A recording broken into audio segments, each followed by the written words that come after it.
आणखी एक महत्त्वाची बातमी याच संदर्भात सरकारनं घाईघाईत दबावाखाली निर्णय घेऊन जीआर काढला असंही छगन भुजबळ म्हणाले।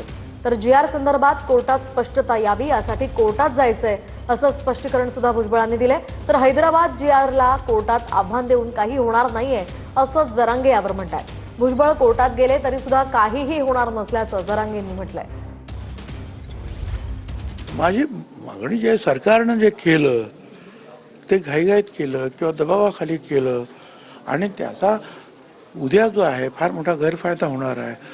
देशातील इतर ठिकाणी कदाचित त्याचे परिणाम होतील, म्हणून कोर्टातून त्याला स्पष्टता यावी यासाठी मला कोर्टात जायचंय।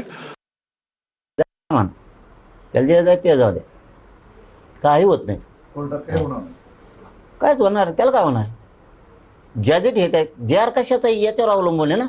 जीआर कशाचा आहे? सरकारी दस्तऐवज आहे। सातारा संस्थान हैदराबाद गॅजेट हे सरकारी दस्तऐवज आहे, त्याचा जीआर काढलेला आहे। त्याच्या सुलभता आणण्यासाठी, सुसूत्रता आणण्यासाठी, त्याची प्रक्रिया पूर्ण राबवण्यासाठी सरकारी दस्तऐवजाच्या नोंदीनुसार मराठ्यांना कुणबी प्रमाणपत्र द्यायचं। कोर्टात जाऊन काय करी?